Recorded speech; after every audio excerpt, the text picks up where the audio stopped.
City noong nakaraang week. Hindi talaga siya naubusan ng bunga. Dadalhin ko ito sa ube. May mga sili dito.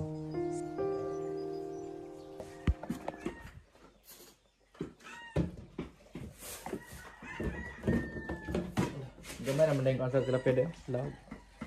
Hey guys, bali pupunta tayo dun sa fish pond kasi magpakait tayo ng aking alagang tilapia. Ay na, nagputla ang kuhan pa, mansanitas pa para makalandong na fish pond.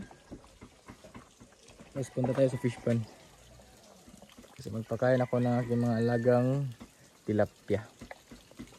Ito yung dito sa amin ng panahon guys, medyo makulimlim. Tapos tignan nyo naman po yung alugbati ni mamo. Kukunin ko yan mamaya kasi dadalhin ko yan dun sa Lapu-Lapu City. So magpakain ako ng tilapia. Ay guys, so may dito, may buhay. May dito, patani. Patani ba tawag nito sa Tagalog? Ayan. So wala pa naman siyang bunga. Ito. Yung akala ko lalaking kapayas.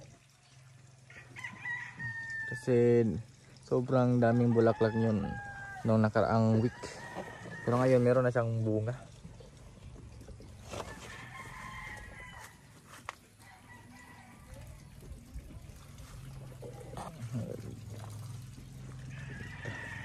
Kasi gutom na gutom, tignan nyo. Gutom na talaga yung tilapia.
Yan yung hito din. Malalaki lang din yung hito. 1, 2, 3, 4, 5. Daming hito, malaking hito. Masarap yan sa inihaw.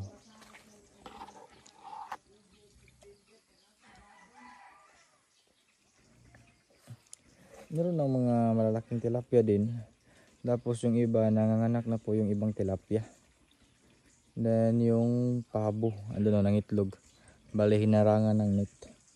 Kasi nangitlog na yung pabo.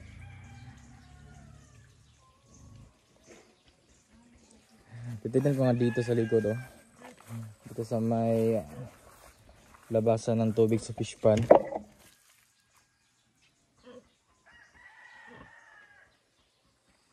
Kasi dito may tilapia dito nakalabas. Titignan ko ngayon kung malalaki na ba yung tilapia. Ayan na yan.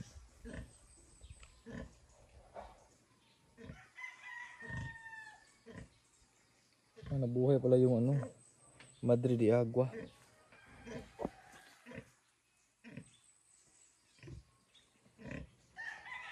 Maraming gabi.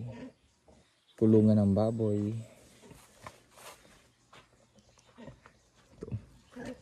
Bisul. Medyo madamo-damo na dito sa loob. Kasi wala nang manok na kinulong dito.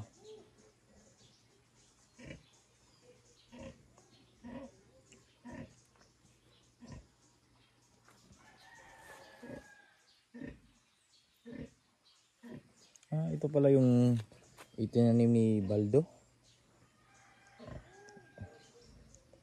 Yung saging na, ang tawag nito, saging na kulay pula kapag mahinog guys. Yan, galing daw yon sa kanila. Yung baboy, mga baboy.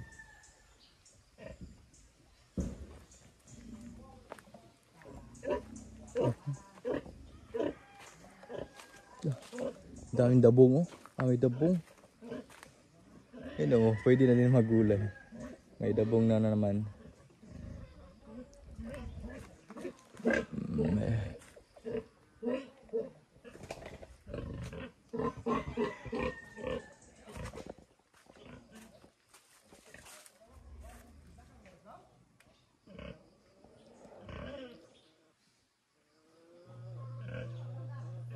Sarap magtambay dito guys, so sa ilalim ng puno.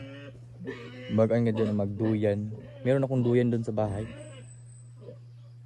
Siguro kapag next day off ko, dito ako magtambay dun sa duyan, dyan sa ilalim ng puno. Tapos maglagay ako ng duyan dyan.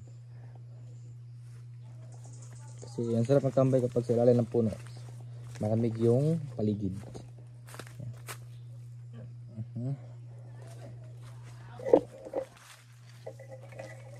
Dumami na pa rin yung Madre de Agua. Ayan. Medyo mataas-taas na. Ito din dito. Dalawang pala dito yung tumubo. Dalawang puno. Tapos mayroon din naman dun sa loob. Dun sa loob guys. Tinaniman ko yan ng Madre de Agua dun sa loob. Ayan dun oh. Sobrang taba na din. Kaso may labnog na tumubo. So hindi siya nakaayos lumaki yung Madre de Agua. Ito yung aking mga mulberry, kinain ng kambing. Tapos yung iba pinutol ni Papa.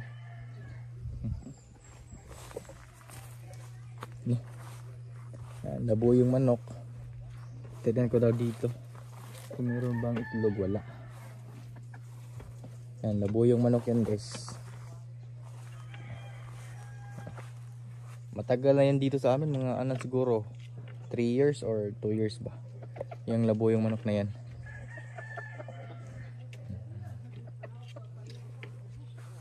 Tapos ito po yung aking dragon fruit.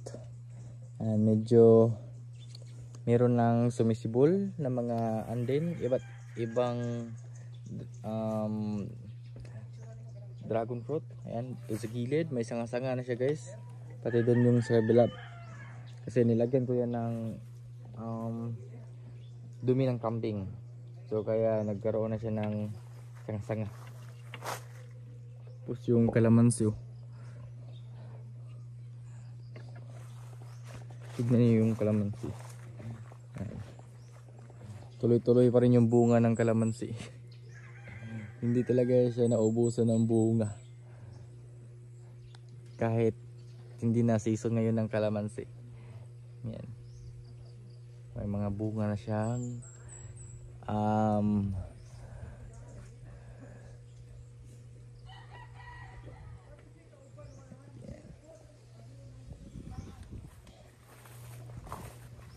okra.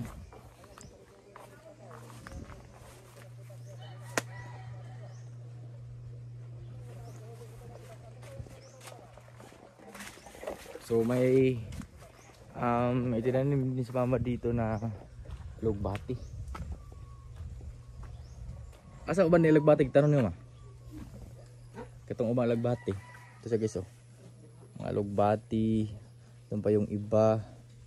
Bali kukunin ko yan kasi dadalhin ko ito sa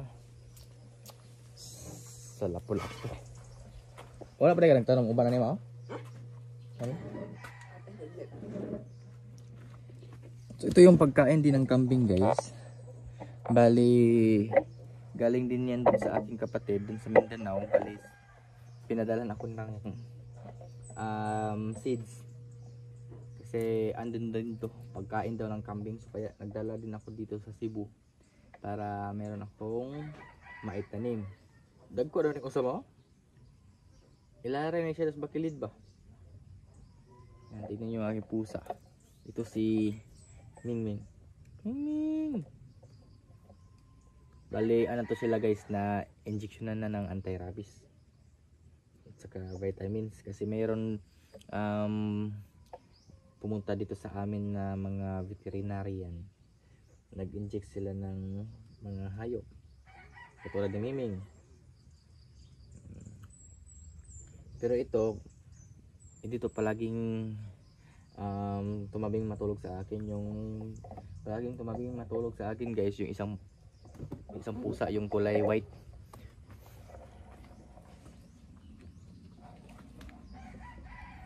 Sibuyas. Tanim di pala dito sa mama na sibuyas.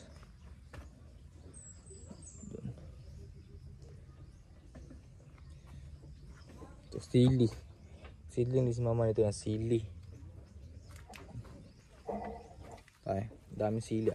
Ito ay seedling ng sili. Ang dami. Dito mayroon ding ube. Yung mga Rhode Island chicken. Yan, kailangan na itong kulungin.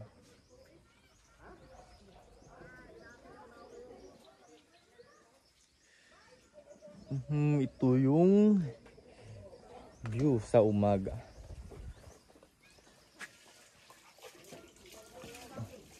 Oh, nakabuo nga madang malberyo.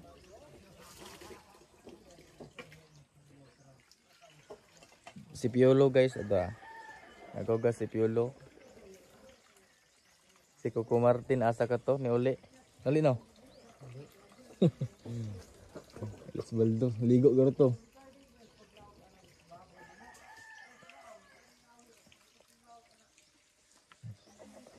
May mga itlog diri ba? Guys, titignan natin baka may itlog dito sa ilalim kasi palagi yung mga Rhode Island dito sa ilalim ba. Baka nagkaroon sila ng itlog dito. Amin kimag. Medyo makulimlim na naman yung ulap. Babalik pa naman ako mamaya. Sobrang dilim. May mga sili dito. Sili. Yan.